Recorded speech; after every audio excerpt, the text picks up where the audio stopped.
Блаженствата. 5 глава от Евангелието на Матея се говори за блаженствата. Тя представя само част от това, което Христос е говорил. Добре щеше да бъде, ако имахме цялата беседа на Христа. Като се говори за блаженствата, някои ги разбират буквално. Всъщност, те крият в себе си вътрешен, духовен смисъл. Който разглежда нещата материално, казва, човек може да прави добро с пари. Не е така. Доброто не е материално. Да мислите, че доброто се крие в материалното, това е все едно да мислите, че в буквите се крие силата на Словото. Много неща определят силата на Словото, не само буквите. Буквите са външен израз на Словото. Както Словото не е в буквите, така и доброто не се изразява в даване на пари. Парите са азбука, външни знаци, чрез които се изразява само едната страна на нещата. Често се говори за сетивата като средство за запознаване с външния свят. Значи и сетивата са особен род азбука.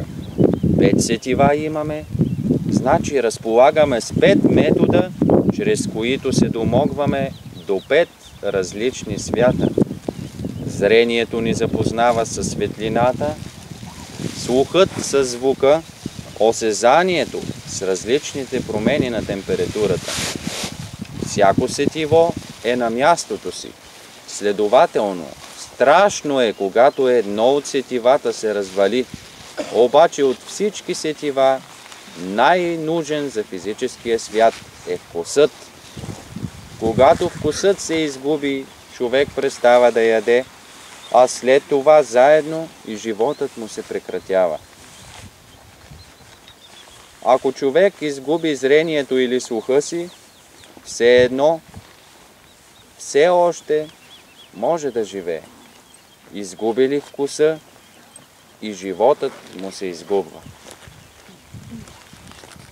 Много от съвременните хора се занимават с несъществени работи, а пренебрегват същественото. Те разрешават въпроса за яденето, какво да ядат и как да изкарат прехраната си, без да се интересуват за същественото в живота. Животните са разрешили по-добре въпроса за храната от хората. Месоядните се хранят с месо, тревопасните с трева, птиците с зърна, с мушици.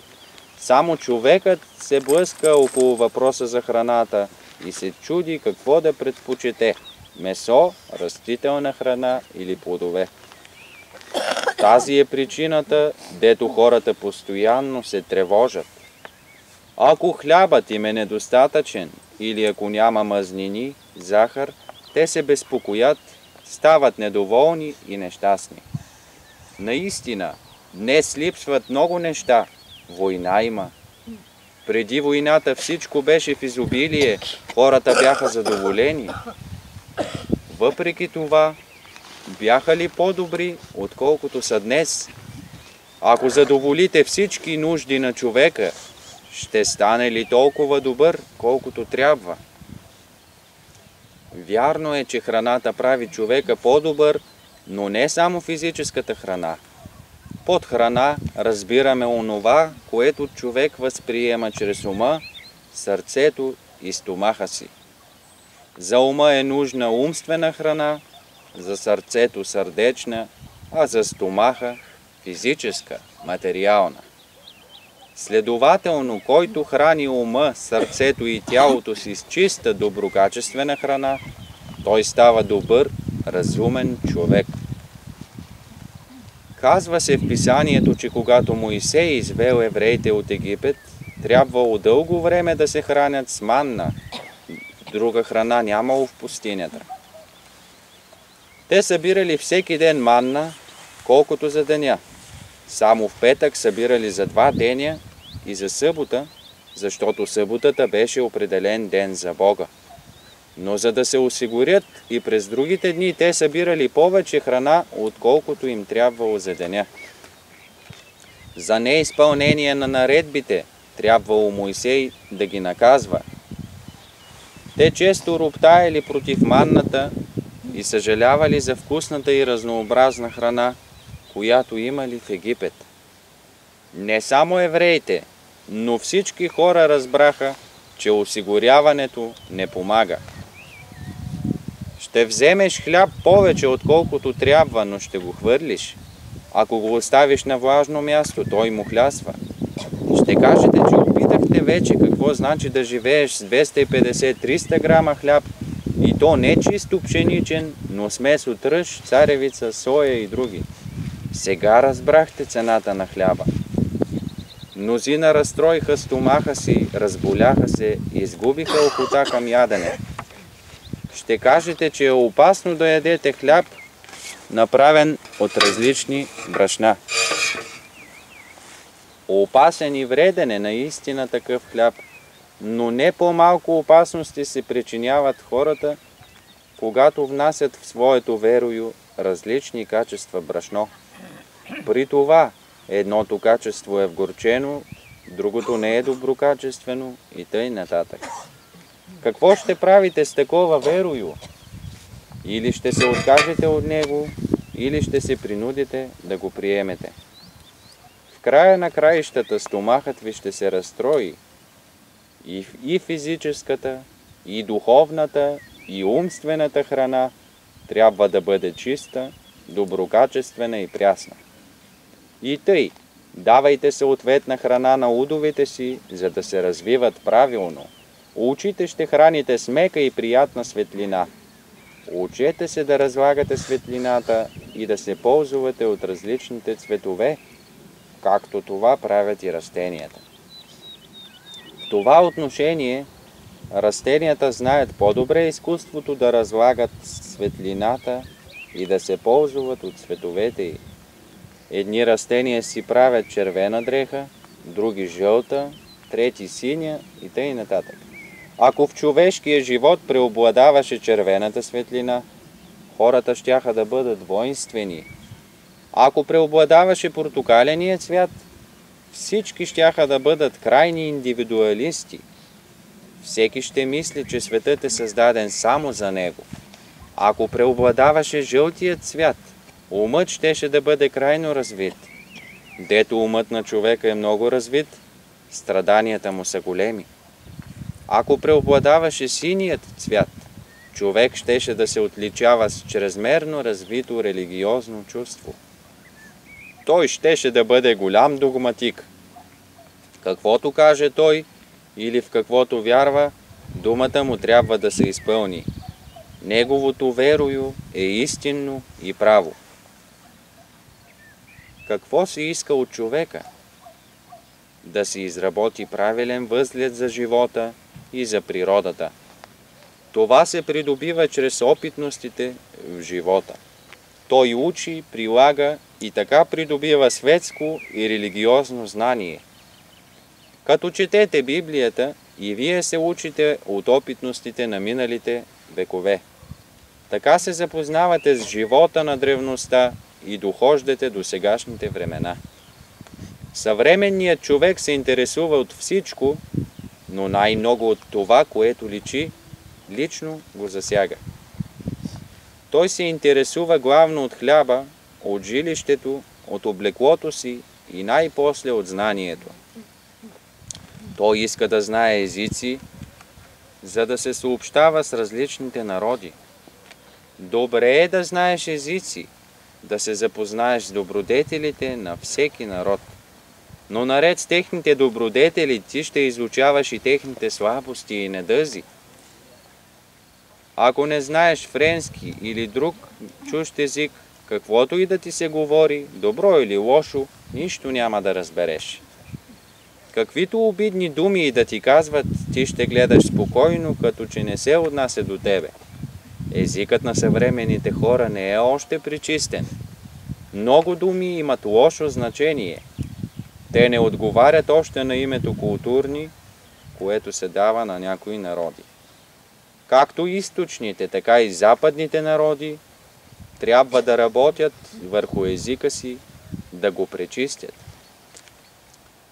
Доказано е, че съвременните хора се спъват от външни неща. Тази е причината, дето дават криви тълкования на думите и ги изопачават. Те говорят за ада и влагат в това понятие нечувани неща. Кой е бил в ада и се върнал там, за да знае дали е истина това, което се говори? Какъв е огънят в ада, за който се казва, че който попадне в него, вечно гори? В обикновения огън нещата се запалват и изгарят, а в огъня на ада вечно горят. Казва се още, че в ада ще има вечно скърцане с зъби. Един свещеник често казвал на слугата си: „Стояне, вечен огън и мъчение, вечно скърцане с зъби ни чака в ада.“ Слугата погледнал спокойно господаря си и казал: „Аз трябва да мисля за това, дядо попе. Ти нямаш зъби, няма защо да се безпокоиш. За тебе не е страшно, ти няма с какво да скърцаш. Страшен е адът за онзи, който живее в безлюбието. Който живее в любовта, не се страхува от ада и от вечния огън.“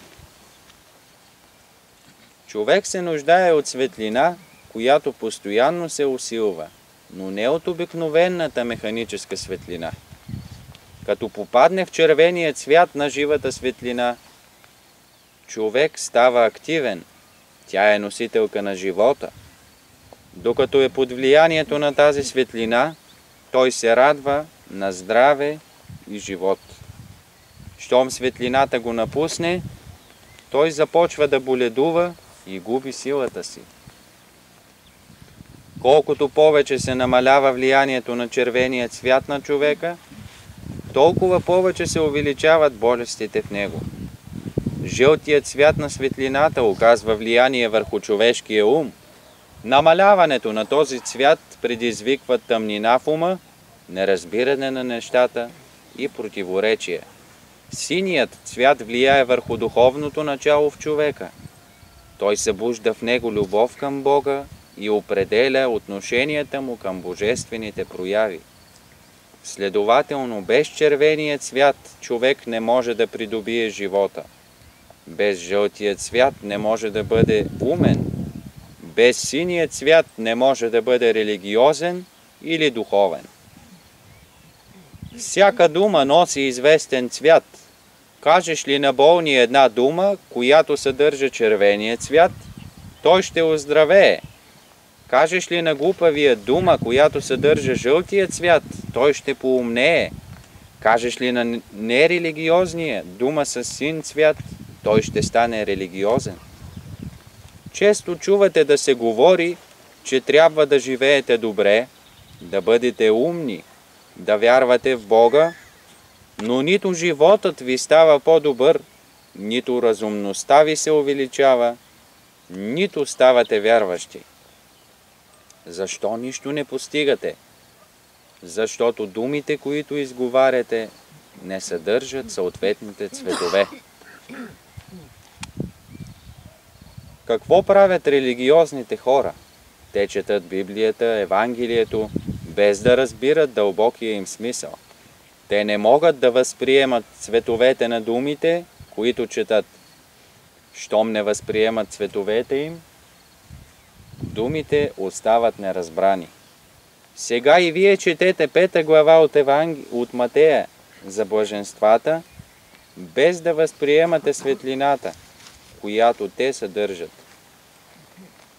9 блаженства представят 9 метода за възприемане на божествената светлина, която повдига човешкия ум, сърцето и душата.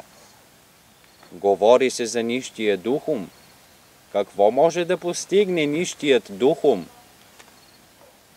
Той е в състояние да превърне нисшата, необработена материя в висша.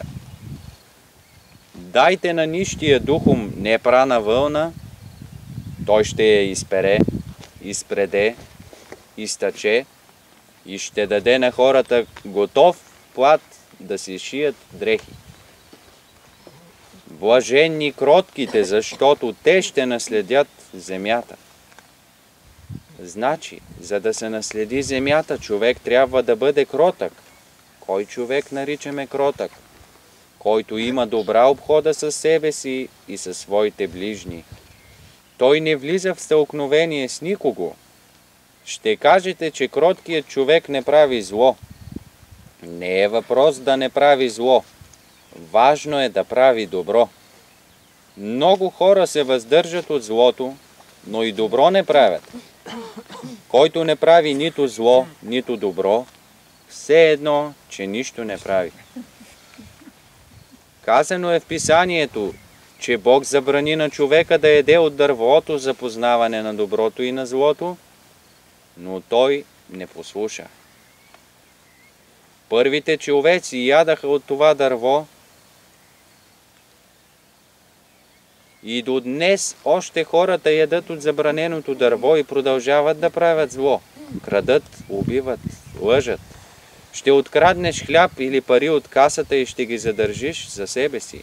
Хлябът ще му хляса, парите ще останат без обращение и в края на краищата ти си направил зло. Защо не опечеш хляб и докато е пресен още, нададеш на ближния си да хапне от него? Защо не извадиш пари от касата си и да дадеш на ближния си да си услужиш с тях? Това е най-малкото добро, което можеш да направиш. Познаване на доброто и на злото. Думата познаване подразбира отношение. Да познаваш какви са твоите права и задължения към къщата ти, това е закон за собственост. Имаш къща, която можеш да владееш само чрез крепостен акт. За да познаваш един език, трябва да го говориш. Като говориш френски или немски, например, ти познаваш едновременно и добрите и лошите му качества. Всяко нещо има две страни – добра и лоша. Следователно и съществата от духовния свят биват добри и лоши. Добрите същества правят добро на хората, а лошите им причиняват пакости. Добрите същества създадоха добрите мисли, чувства и постъпки. Те създадоха добрите и полезни растения и животни, за да бъдат в услуга на човечеството. Лошите същества създадоха лошите мисли, чувства и постъпки. Те създадоха вредните растения и животни да пакостят на хората. Това, което усъкътява и изопачава човешкия ум, сърце и воля, е зло. Това, което подобрява състоянието на ума, сърцето и волята, е добро. Ако не можеш да различаваш доброто от злото, ти нямаш никакво знание. Отдалечаването на човека от Бога е зло. Приближаването му към Бога е добро. Това са два процеса, които се извършват постепенно, а не изведнъж. Можеш ли изведнъж да преместиш северния човек в тропическите места? Можеш ли изведнъж да преместиш човека от топлите места на Северния полюс? И едното, и другото трябва да става постепенно. Стане ли изведнъж, и двамата ще умрат. Не е лесно да свикне човек на голямата горещина или на голям студ. Не е лесно да стане човек духовен, умен или добър. Не е лесно да разбира дали една мисъл е добра или лоша. За да разбереш нещо, трябва да познаваш неговите качества. За да различаваш мислите, чувствата и постъпките, като добри или лоши, трябва да познаваш техните качества. Блаженни нищите духом, защото е тяхно Царството Небесно. Под Царство Небесно се разбират всички благоприятни условия, при които човек може да постигне каквото пожелае. В този смисъл царете трябва да бъдат нищи дух, защото разполагат с благоприятни условия. Значи, тяхно е Царството Небесно. Блаженни на жалените, защото те ще се утешат. Който иска да се утеши, трябва да бъде нажален. Това е първото условие.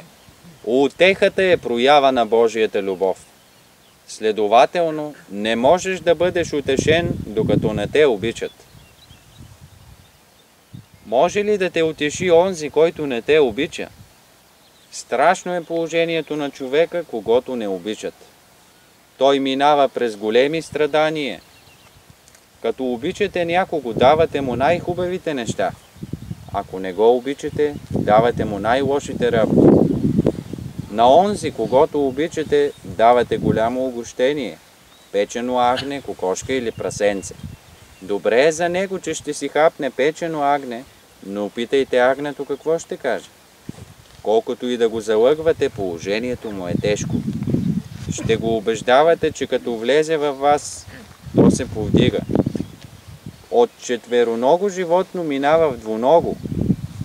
С това искате да кажете, че давате 100% от себе си за агнето.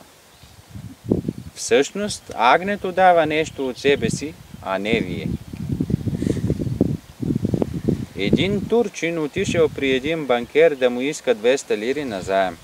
За да се домогне до заема, той казал на банкера: готов съм да платя 100% лихва, само да ми услужиш. Банкерът се съгласил и дал 200 лири на турчина. След 6 месеца длъжникът донесъл 100 лири лихва на кредитора си и го запитал: доволен ли си от мене? Доволен съм. Но кога ще платиш майката на парите? Остави тая работа. Вземи сега лихвите на парите, а за майката не мисли. След като дал 100 лири срещу дълга си, той не си е явил вече пред банкера. Мнозина постъпват като този турчин.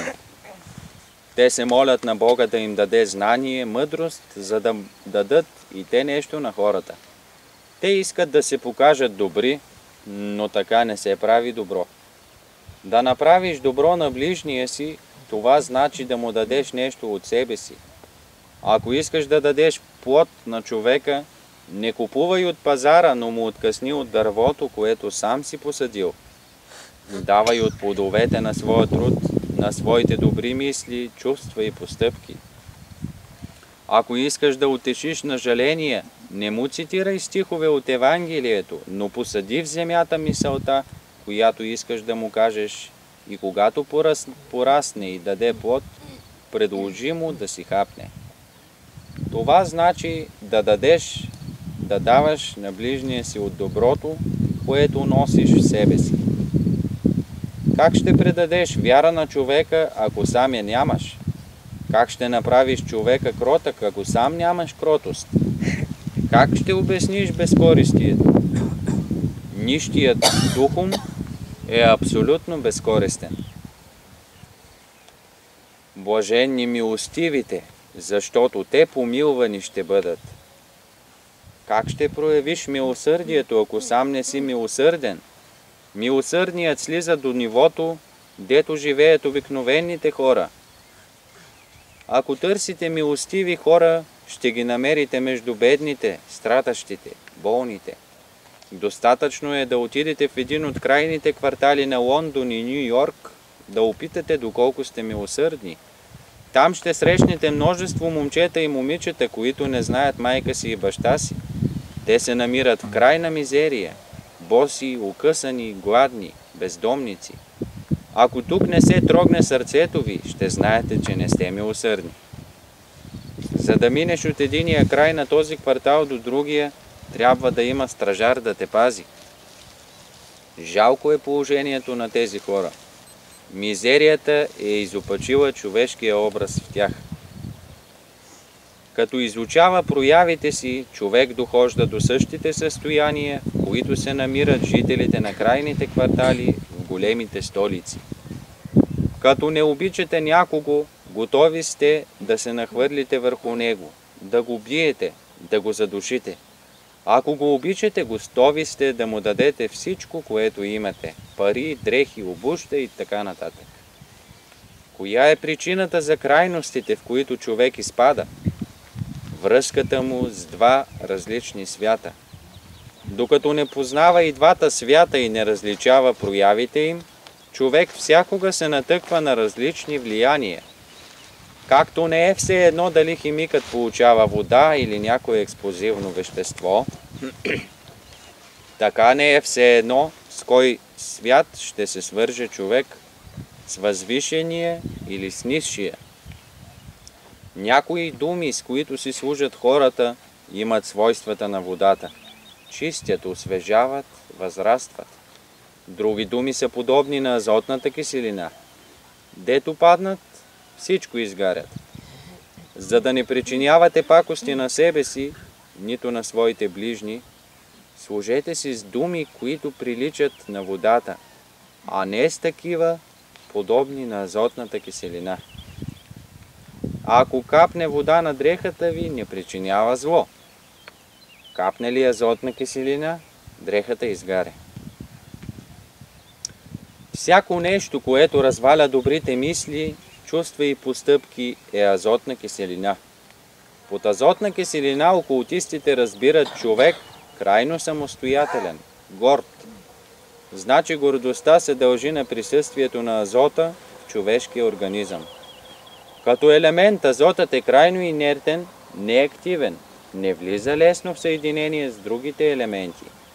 Обаче съединили се с водорода и кислорода, той образува азотна киселина и става активен и опасен. По-отделно водородът и кислородът не са опасни елементи, но заедно с азота те образуват силната и разядлива азотна киселина. Глицеринът е безвредно съединение. Внесе ли се в него азот, получава се нитроглицерин, силен експлозив. От него приготвят динамита. Първи, които откриха експлозивните вещества, са падналите ангели. Те живеят между хората, дето и до днес правят най-страшните експлозиви. Често се проповядва на хората да приложат любовта като цяр против експлозивите. Всички болести, недъзи, скърби се лекуват с любовта. Затова е казано, че знанието възгордява, а любовта назидава.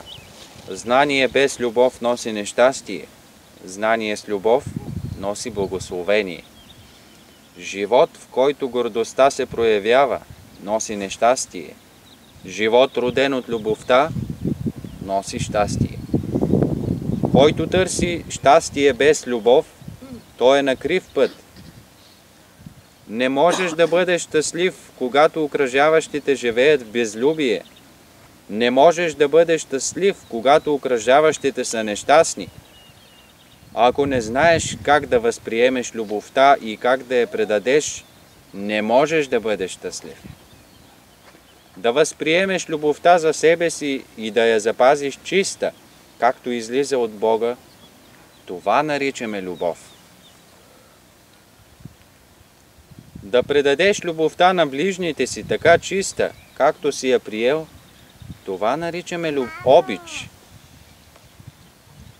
Ако при приемането и предаването на любовта внесеш известна нечистота в нея, ти се натъкваш на нещастие. Обаче, ако и в двата случая я запазиш чиста, както си я приел, ти се ползваш от Божието благословение. Днес всички хора очакват мира. Как ще дойде мирът? Защо се бият и карат хората? Защо водят войни? За материални блага. Всички народи искат да спечелят повече земя, да станат богати.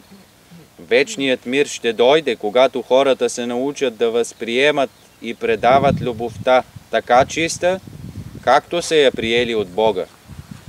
Мирът ще дойде, когато слугите изпълняват заповедите на Господаря си така, както са ги получили. Ако Господарят даде на слугата 10 000 лева да ги разпредели между бедни, и слугата задържи половината от парите за себе си, мирът няма да дойде. Слугите трябва точно да изпълняват заповедите на господарите си. И господарите трябва точно да изпълняват волята на Бога, своя Отец. Тогава думите на Христа, както ме е Отец научил, така говоря, придобиват смисъл. И тъй, изучавайте блаженствата като вътрешни процеси. Чрез тях ще научите доброто, което се проявява вън от вас и вътре във вас. Чрез блаженствата човек се пречиства и подготвя за възприемане на любовта. Блаженни сте, ако възприемате и предавате правилно любовта. Блаженни сте, ако вършите Божията воля. Който върши Божията воля, той е жител на София, т.е. жител на света, дето царува мъдростта. София е място на мъдростта. Който не върши Божията воля, той е вън от София, вън от мъдростта, провинцията. Напуснете провинцията и влезте в София, света на мъдростта. Да изпълните Божията воля с любов. Това значи да бъде човек добър. Истински добър е онзи, който няма нито едно престъпление в миналия и сегашния си живот. Следователно, ако имаш само едно петно в миналото си, непременно трябва да го изчистиш. Като изправяш сегашния си живот, ти оправяш и миналия. Докато не изправиш миналия си живот, не можеш да бъдеш добър. Изправенето на живота ви има отношение към любовта. Само любовта е в сила да изправи погрешките на човека. Да вярваме в Бога, който ни учи как да изправяме погрешките на миналото и как да живеем в настоящето.